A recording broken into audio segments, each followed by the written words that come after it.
here, I've given lots and lots and lots of instructions on how to make the mind peaceful and how to bring it to a state of stillness.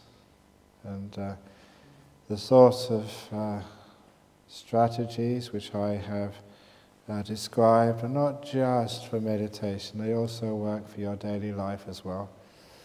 Little things like being in the present moment and being kind.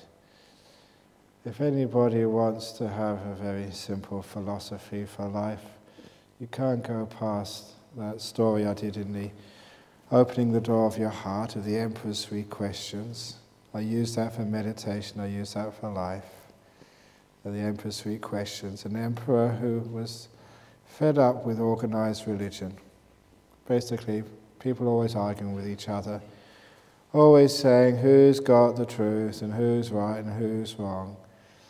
And instead of following one particular religion, he decided to make up his own and to find out the 3 most important questions in life. And that became his religion, the Emperor's 3 questions. The first question, when is the most important time? Who is the most important person? And what is the most important thing to do? And of course, when is the most important time? It's always now. It's the only time we ever have. That's why during this retreat, hopefully you've been practicing that now is the most important time, and that you haven't even packed your bags yet, and you haven't even decided what you're going to do this afternoon. How many people have already packed your bags? What do you do that for? You're hours in front of yourself. You might die at lunchtime, so all that packing has been a total waste of time. So have you ever noticed that, just how we're always preparing ourselves for some future? We're never really here. We're always ahead of ourselves. So much so that, even some people actually, they prepay their funerals for themselves. They already choose their coffin, even if they haven't died yet. Crazy stuff, isn't it? So anyway, try and live as much as possible in the present moment. Enjoy your life while it's still here. Because you know how quickly time goes. And you know that sometimes people say at this time of the retreat, just 8-9 days have gone so quickly. They go even faster if you live in the future. You're never even here.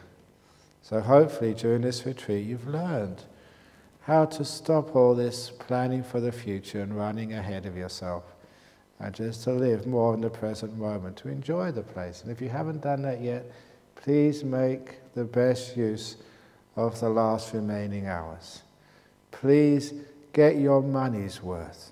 Squeeze every cent out of any money you've paid here so you can enjoy every moment of this retreat. Because soon you'll be back in the grind. So now you're free.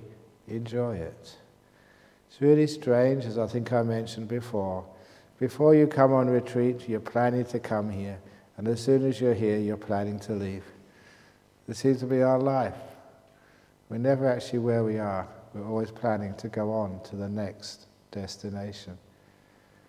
So see if you can stop. Now is the most important time. Please enjoy it. If you're having a cup of tea, please enjoy every sip from that tea. If you're just sitting just on the veranda, just looking at the trees, enjoy every moment. You have nothing to do, nowhere to go, so please be here. So hopefully during this retreat you've learned how important it is to be here. Not only for meditation, but just for life.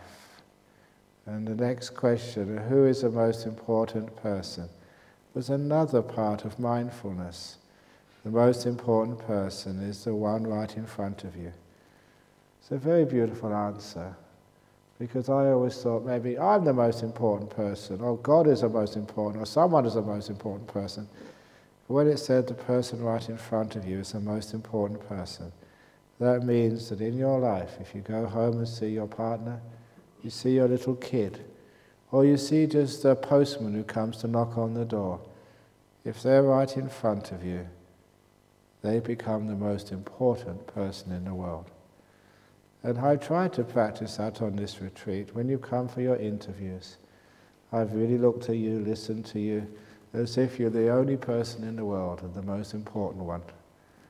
And if I have done that, you know that that's how you can connect with people. That is actually how you can build up a relationship. The worst thing in life is if you talk to somebody and they're trying to get rid of you. They're not really listening. They say, go, go, go, I've got more important things to do than to listen to you. And that really is a terrible experience to have when you feel that you're not really important, you're rejected, they're not giving you any value. So never do that to anybody else. Whoever it is who you talk to, it may be just a person who's checking you in at the airport. When they're checking you in, they're the most important person in the world for you. So pay attention to them. It's always putting you in the moment. And of course, much of your life is spent by yourself. You've had your own rooms here. You spent so much time in solitude when you were the most important person, because you were right in front of you. And it's good to give yourself that importance, because sometimes we sacrifice ourselves in life. We're always doing things for others and never really looking after ourselves, which means that soon we get sort of burnt out, we get tired. There's nothing in life for us. So remember, much of your life is by yourself. The first person I always see when I wake up in the morning is me. And I do this, I've maybe trained myself. When I go to bed at night, the last person I see is me. And I say, good night, me. Have a good night. See you in the morning. I say good night to myself. And when I wake up in the morning, good morning, me. Here I am again. Have a great day. Why not? Give that a try. And you will find that that means you are giving yourself importance. You say that to somebody else, why not say it to yourself as well, to treat yourself as you treat others? And the last question is, what's the most important thing to do? Is to care. It's a very beautiful word, to care.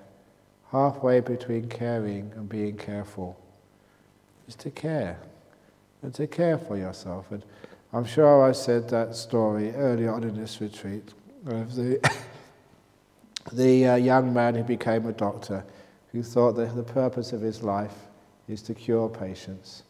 And I told him, no, that's not your purpose, because you'll always fail when people die. Your job is to care for them. And by caring for his patients, you probably cure more people. And those who die will know they've been cared for, which is the most important thing in the world. So in your meditation, don't try and cure your defilements. Don't try and get rid of all those stray thoughts, that tiredness, that stupidity. Don't be a doctor who tries to cure yourself. Your job is to care for yourself, as I've been teaching all week. Open the door of your heart to yourself. Be kind to the monsters who come into your life, into your mind. To care. Don't try and cure. Those are the Emperor's 3 questions and their answers, and it gives a very wonderful guideline for meditation and for life. So what you actually do here is not just for jhana growth. When you ask, what should I do when I get home? Now the most important time. See how much you can practice that at work, in the traffic. You're stuck in a traffic jam somewhere. Now is the most important time. Enjoy this moment, instead of worrying about being late in the future. Don't know if I told that story of that man. He came and told me this story personally up in the dining hall at Bodhinyana some years ago. He was late for getting to the airport. He was a businessman doing some business up in Mumbai. He checked out of the hotel, he ordered a taxi, the taxi was waiting for him, but the taxi got lost on the way to the airport. Totally lost. And he was getting more and more angry. At least the taxi driver should know the way from a major hotel to the international airport in Mumbai. But he was getting lost and driving around in circles, and the clock was ticking, and it was looking more and more likely that he would miss his flight. And he had one hope left, which was the flight might be delayed, which many flights were at that airport.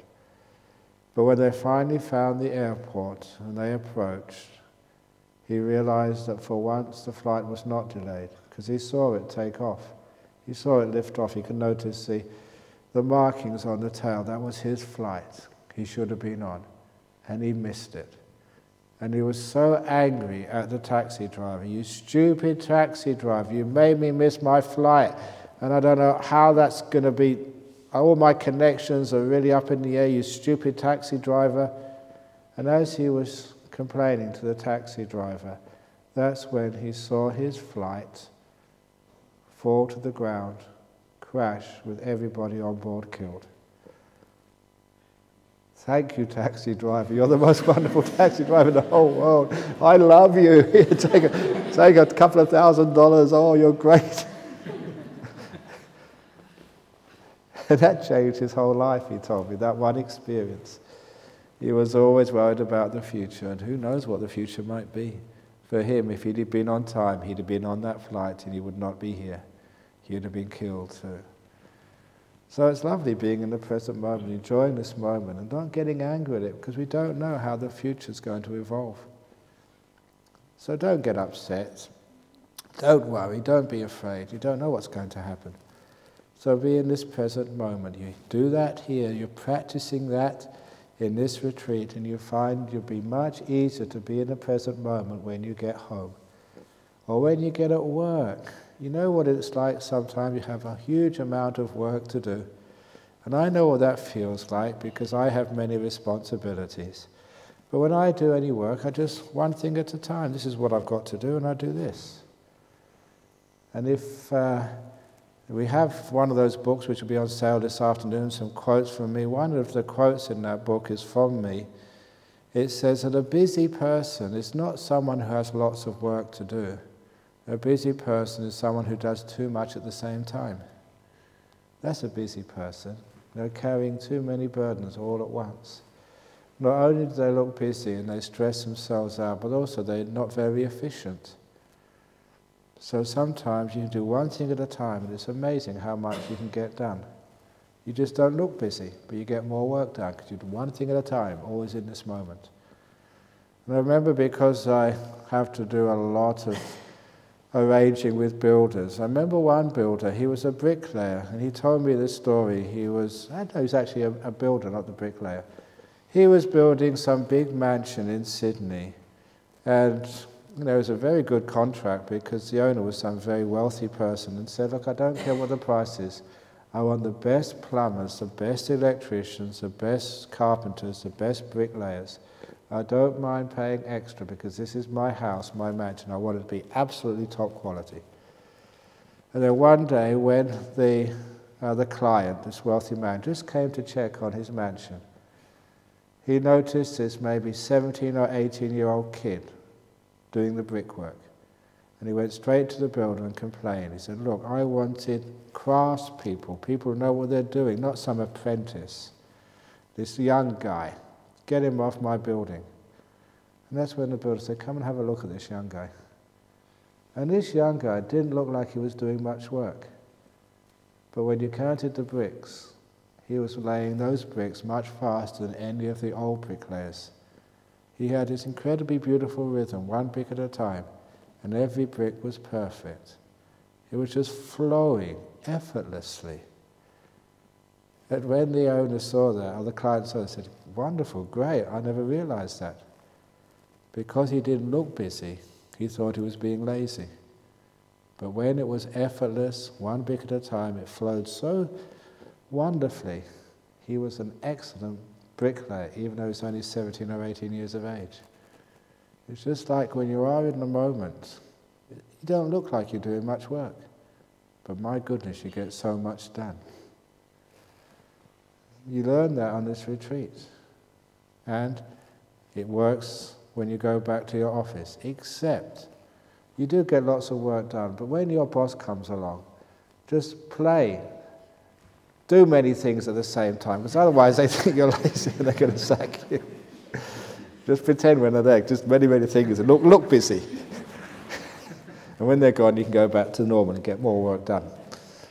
It's so true that when you actually do one thing at a time, you can get an enormous amount of work done. You're in the present moment, and the job in front of you is the most important. Nothing else counts. And you learn that in this meditation. It's called focusing, whether it's on the breathing, whether it's on a nimitta, or just watching your feet when you're walking. This is the most important thing. You learn how to focus on one thing. And all the other things which you have to do later on, you leave them to later on. You're actually learning how to focus with this meditation. My goodness, that really helps your work. You become far more efficient.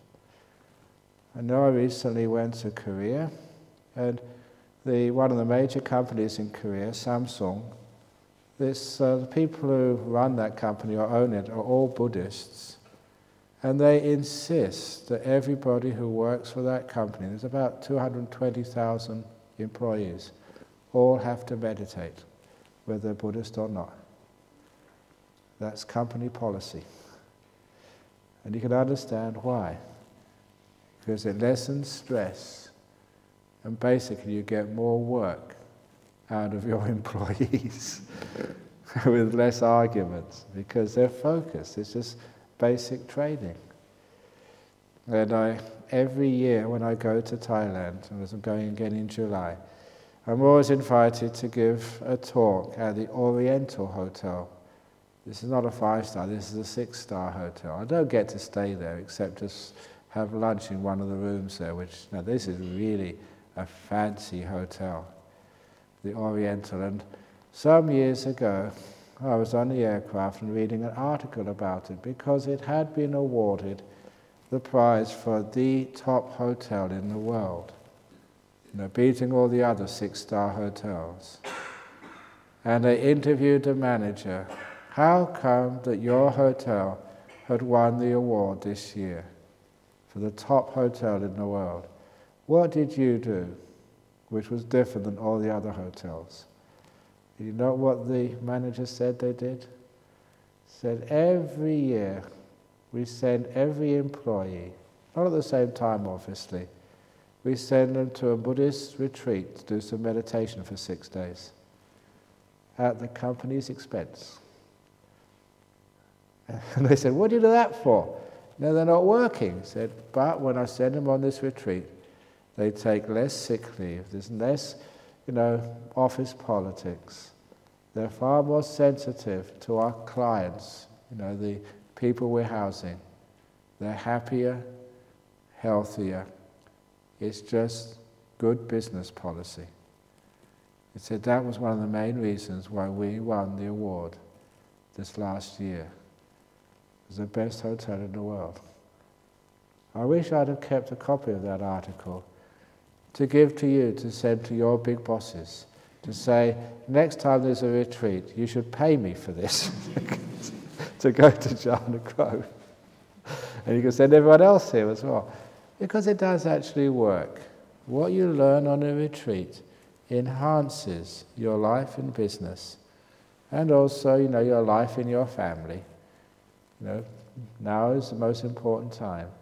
The one in front of you is the most important person. How many of you in your family life, when you see your partner, you feel they're not really giving you that importance? They're taking you for granted. Oh, it's only her, I can talk to her later. Oh, it's only my husband, yeah, he goes off again. You don't really give him that importance, and they don't give you importance. You know what that feels like? There's no connection there at all. Amazing thing it would be if whoever you're living with, if when you're in front of them, you remember this person is the most important person in the world. And they feel that. You'll find the relationship will be enhanced enormously. They will feel they're important, they're being valued, and communication will happen. So, giving importance to the moment. In meditation it works, And it works in life as well. And of course, the last thing about caring. We're always such doers, curing things, changing things, but we never care enough for one another. Isn't that the case, that when you have a relationship with somebody, the thing you want most of all is to be cared for? And this is what we learn here. You learn how to care for your mind, not to control it. If you're a control freak in the office, if you're a control freak in your house, you have a terrible time. But if you're a carer, not a controller, you just open the door of your heart to these moments, rather than always trying to change them. You have a far more peaceful, happy relationship at home, and a far better relationship in the office. You find that you can get more done. Every year I go to Curtin University to teach at the business school. Every time you go overseas, you always give some talk in some sort of business school or business meeting. And sometimes you wonder why. Look, I'm a Buddhist monk, I don't have any money, we don't do business. But we still run a very successful organization. Buddhist Society of Western Australia, Jhana Grove, Bodhinyana Monastery. It's pretty successful because we do it according to these principles. The principles you learn in meditation, you take over to the committee meetings and everything else. Now is the most important time. The most important thing to do is to care, the one in front of you, the most important person.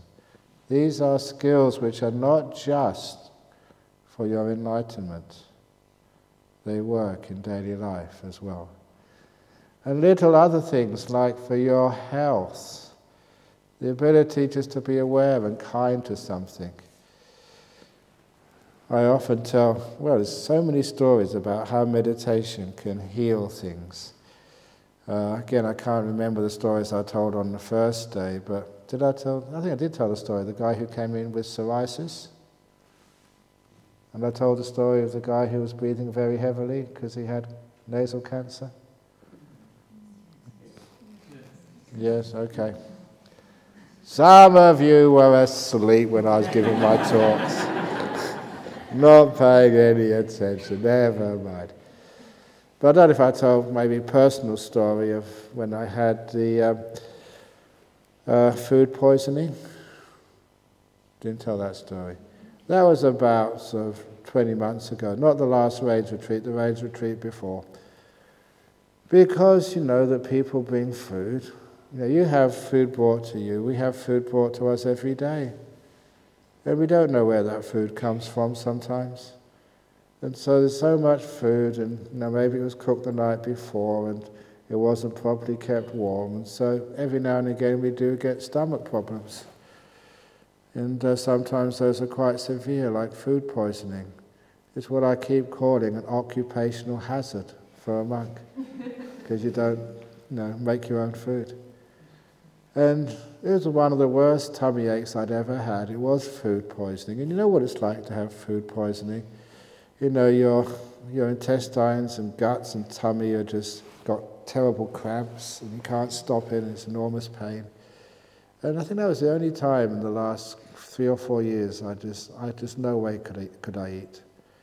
So I was up in my cave, just literally rolling on the floor, holding my tummy. And of course, you think you should have really called a doctor and gone into hospital or something, but it's just too much of a bother to call a doctor. And anyway, you've got your own ways of dealing with these things. And so what I did, and I love telling the story because it was amazing. Even though I've done this many times, every time you do it, it really impresses you with the power of the mind. So instead of getting negative towards this pain, I was just mindful of it.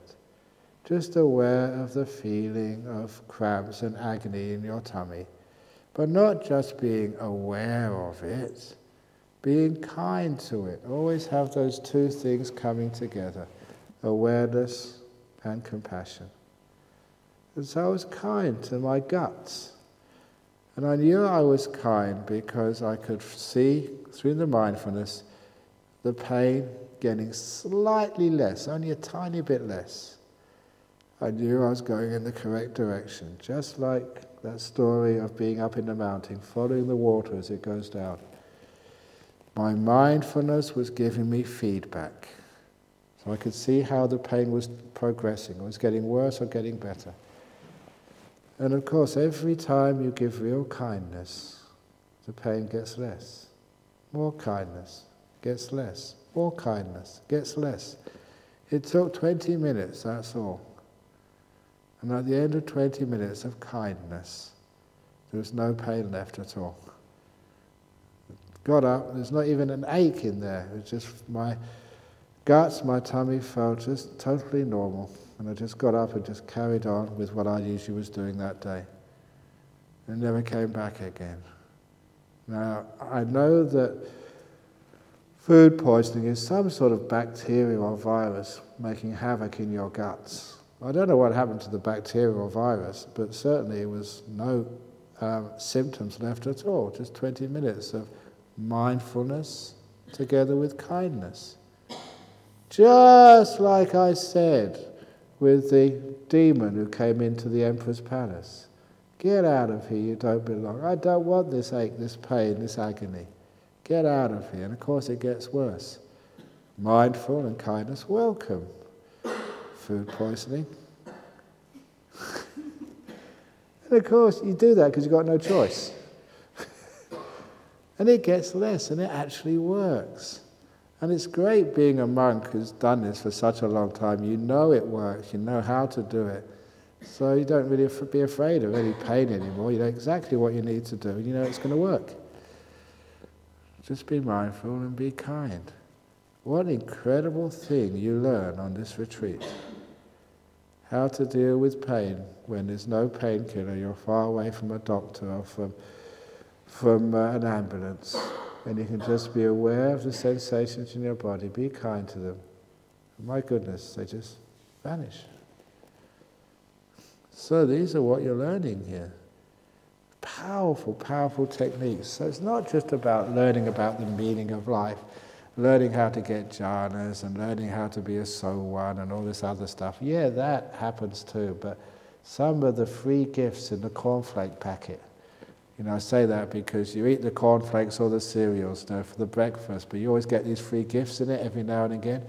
These are the free gifts from meditation. The amazing little extras which you never expect, but which have a huge impact on your daily life.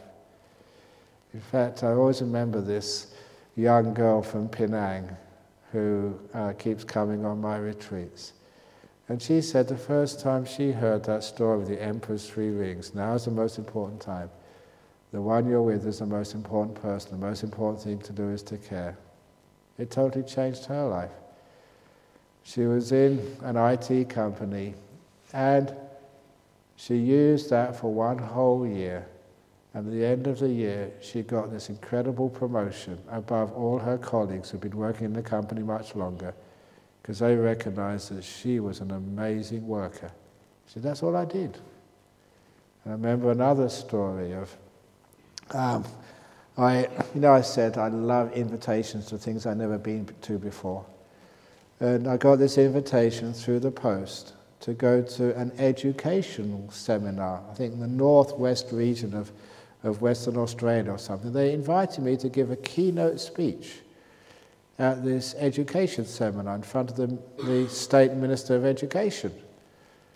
And it was a keynote, you know, not just an ordinary speech. And I thought, why the heck did they invite me? And of course, you know, I didn't know who to ask, but I said, I'm coming. And I came there, and I was met at the entrance by this woman. And again, she said that old question, do you remember me? And I said, of course I don't. But you know, she was gracious enough to laugh. And she said about 3 years earlier, I gave a talk on just Buddhism at the primary school. It was in Kelmscott, where she was the principal. And that one story, the Emperor's 3 questions, had impressed her so much that that night, after my talk, she sent in her letter of resignation. Because there was something she always wanted to do. Now's the most important time, so now was the most important time. She resigned that evening. And she got funding from the Department of Education to start a program for the kids who weren't in school, the ones who were living on the streets, the underage prostitutes, the people who could not get into school. And those Emperor's 3 questions was the essence, the philosophy behind her program. And she sold it to the Department of Education, got some funding. The first thing she did was to go late at night under the bridges or round the back of restaurants or places where these street kids would hang out. And the first thing, to talk with them. And the only way she could communicate with these kids, this was an adult, someone from the establishment, and these were kids who were afraid. She said, Emperor's 3 questions. That street kid in front of me, that underage teenage prostitute, she was the most important person in the whole world for me. And I'm not going to try and cure her or criticize her. I'm going to care for her. And with that philosophy, she told me, she connected with these rejects from the school system and found out what they wanted and what would get them back into the school system. And from that research, she went back to the Department of Education, had this program, and got these kids back into school. Amazingly successful. It was tailored to them because she could actually talk to them. Lines of communication were open where these kids would not talk to anyone except each other through those Emperor's 3 questions. And that's why she wanted me to give the keynote address. But I always remember this. I never did give the keynote address. I gave my speech. But the keynote was this kid who came up who was 17. And he told his story. The usual parental abuse, sexually abused by his father or something, running away because he just couldn't face another day in his house, living on the streets, hand to mouth. And then this woman came up, the first person who listened to him. And he felt he was cared for. And then he said, go into this place where there was no sense of discipline. He had to do this, had to do that. He was cared for, encouraged, learning at his own pace. And then he said he'd just been accepted to UWA for university. And that just made me go all emotional. He got the prize for the keynote address. A kid whose life was being wasted on the streets, who managed through this program to get his life back on track and go to university. He had a life, thanks to this program, thanks to the Emperor's 3 questions. That's why she wanted me to go to that seminar. Simple things like that change people's lives. It's really powerful. And it does not need to be complicated. Throughout this whole retreat, I try to keep it simple, not complicated. Because when it's really complicated, it may sound profound, but doesn't really have much of an effect. Keep it simple, and it can really change people's lives. And you can say the Emperor's 3 questions, but you're learning them here. You're actually doing it. Now's the most important time. The one in front of you is the most important. To care. You do that to yourself as well. And you change your own life. For most of this retreat, the only person in front of you is yourself. You've got your eyes closed, there's just me in front of me. And I told you to please give yourself importance and to care for you. So don't try and just put yourself down. I haven't got jhana yet. I haven't got nimittas. I can't even watch the breath. That is not the point of this retreat. The point of this retreat is learn how to make peace, be kind and be gentle. The jhanas and the enlightenment, they will come as a natural course in their due time. All I have to do here is to teach you how to be kind, how to be aware, be in the moment, make peace, be kind, be gentle, that's all. When you know how to do that, you have the tools and you're on the bus, it's only a matter of time when these things come. And that's a beautiful thing to know and to experience. You're just sitting under the Bodhi tree and things fall into your hand. When they start falling, it just surprises you because you don't really believe it until it happens. When it happens, wow, this actually works, this is true. My goodness, here I am just sitting doing nothing and jhana comes. Woohoo, that's amazing. And I never did anything. It's not my fault. And it's not. It's just because you made peace, you've been kind, been gentle. Now is the most important time and you cared for this moment. And those qualities change your life and change other people's lives as well.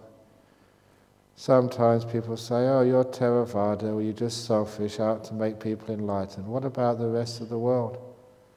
And I think you can see, you know me enough now, that you don't just change yourself, you change hundreds and thousands of people. Even this morning, we were just talking at breakfast this morning.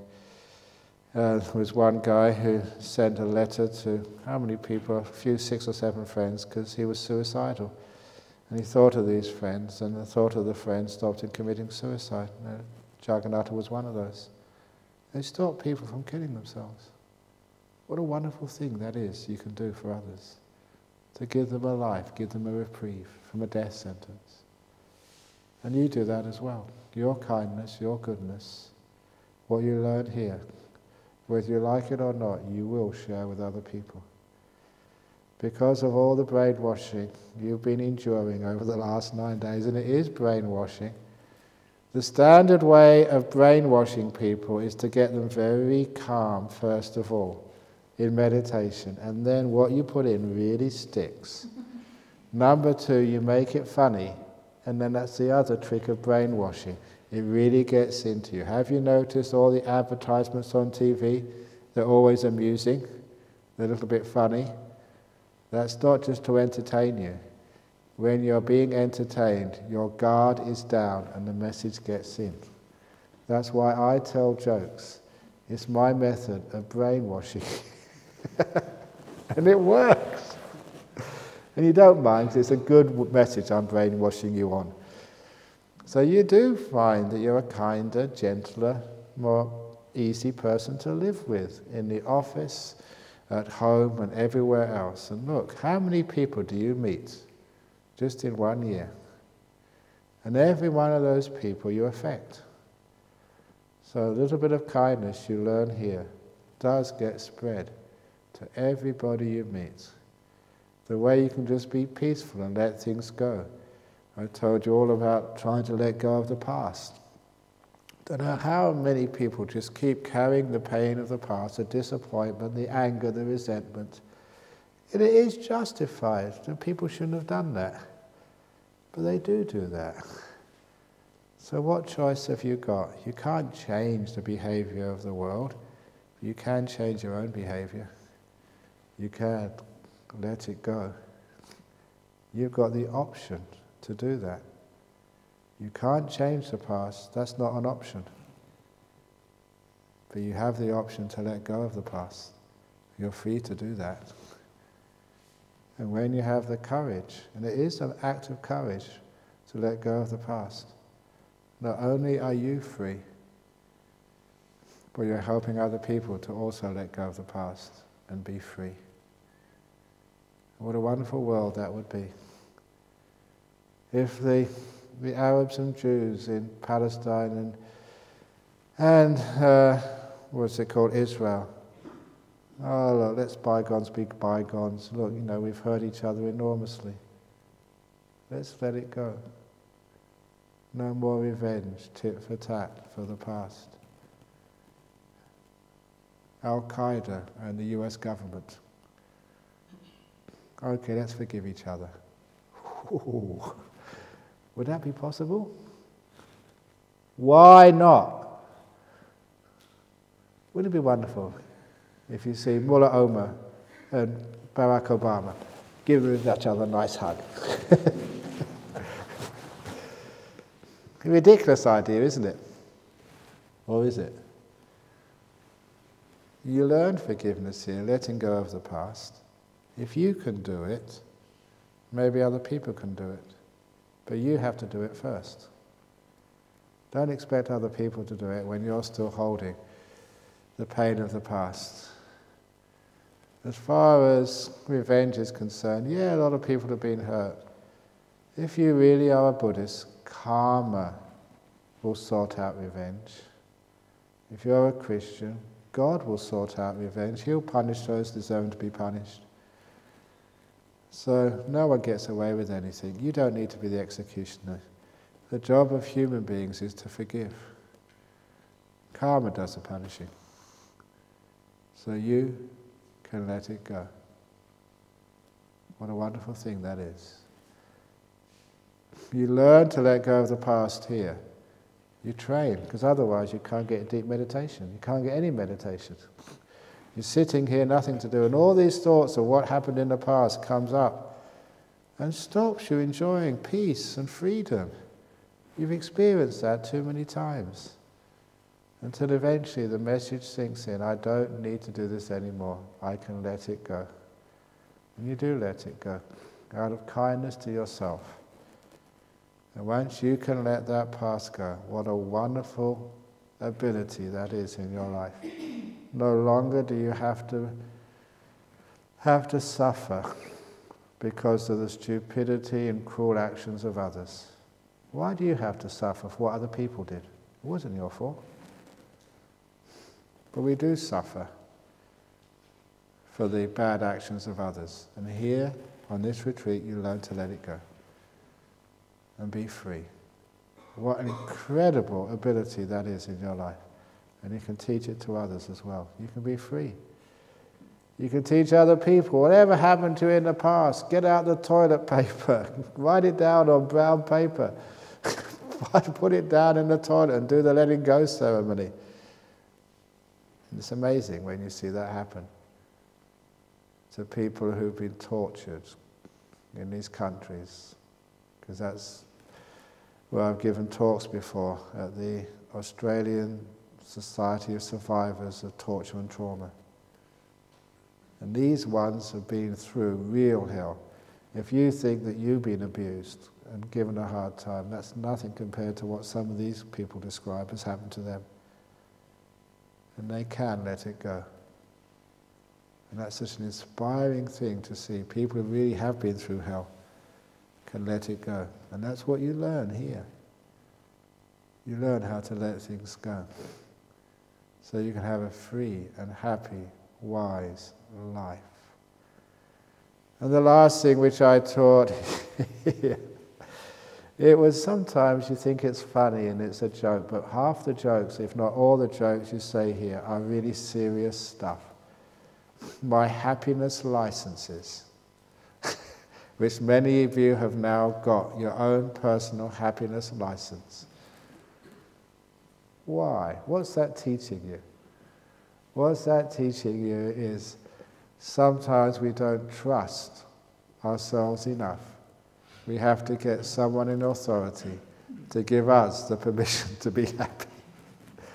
I don't care using my authority in your confidence or respect for me, because I just want you to be free. Why not be happy? And if that's all you go away from this retreat with, your happiness license, and you take it seriously, so now any blockage which you have to be happy because of some sort of guilt, lack of self-esteem, thinking you're not good enough, being brought up to think you're inferior, something is lacking in you, that something is wrong in you. If that can be left on this retreat in Jhana Grove, what a wonderful retreat this has been. Now you can go off into life and be happy.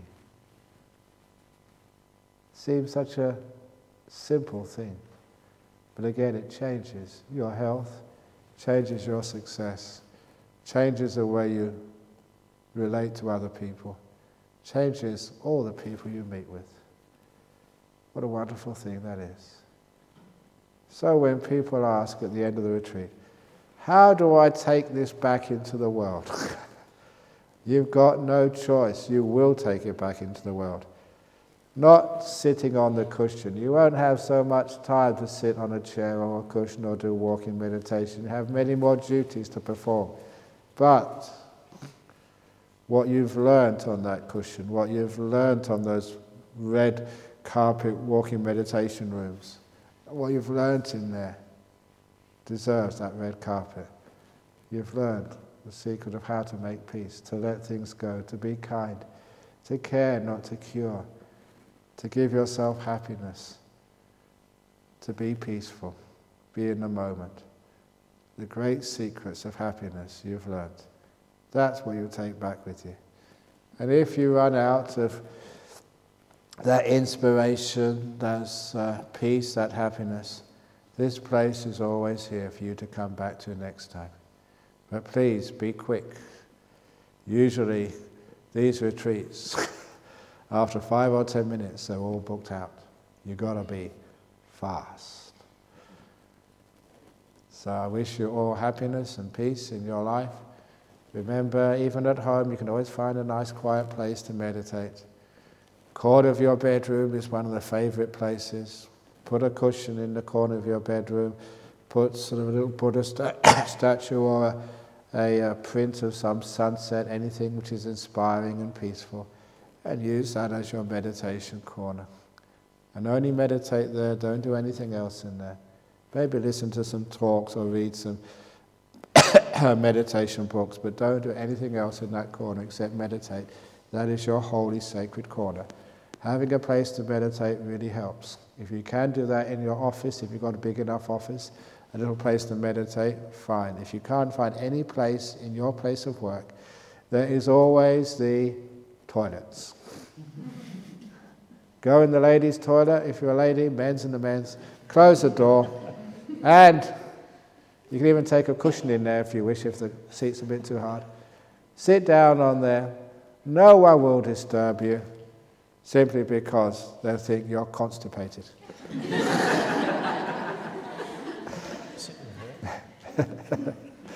And just sit there until you're relaxed. And no one disturbs you. You're allowed to go there. So be innovative to find places you can meditate and give it importance. And please remember one of those first similes I gave. You know, how heavy is the cup? The longer you hold it, the heavier it is. If you put it down for a few minutes, when you pick it up again, it feels lighter. 15 minutes of meditation at work means 15 minutes when you're not productive at all. But it's an investment. The 15 minutes you spend relaxing is made up afterwards. Your output increases, and the quality of the work also increases. You get 3 hours work done in 2.5, which is a quarter of an hour bonus. That's actually how it works. So if you are a boss, then please, do that for yourself and encourage other people to do it too. Lessens the stress at work, gets more output, higher quality work from the people you work with and from yourself. And if you're not a boss, see if you can, next time there's a retreat, offer your boss the $225, whatever it is, to come on the next retreat. Send them here so that when you go back, they will understand why you meditate as well. So, that's enough for this morning, the last little talk. Remember, the retreat doesn't finish, it just moves to another place. There's always another retreat coming soon, at least in my life. I spend my whole life teaching retreats. If not, I taught one in Korea and now in here. Before teaching in Korea, I was teaching a retreat in Kuala Lumpur. Before Kuala Lumpur, one here. Oh gee, you just go all around the world telling the same old stories again and again and again. Recycling them. But it's good, it works, it makes people very peaceful and happy. So I hope you've enjoyed the retreat. You've cleaned up your mind, cleaned up your act, and now you have to clean up your cottage. Are there any questions before I finish off? Because there's no other opportunity for interviews or Q&A. Any questions about what I've just been saying or things which I should have said which I didn't say? Okay. This afternoon, remember, we finish off from 1:30 to 2:30 with the meditation. It's half an hour meditation just by yourself. And about 2 o'clock I go into a metta meditation, loving kindness meditation, and that's finished at 2:30 with a blessing for each one of you to end the retreat in a beautiful way. So, those of you cleaning up your huts, remember cleaning it up. Now is the most important time. The tile in front of you in the bathroom is the most important tile, and the most important thing to do is to care for it. Nice tile. I really want you to be nice and clean and beautiful. Don't rush it. Enjoy it instead. And that way you notice how meditation is in all aspects of your life. And if you do finish by 10 o'clock or wherever, you can do some more meditation. And we have the lunch at 11 o'clock. Anything else, Dania? Or?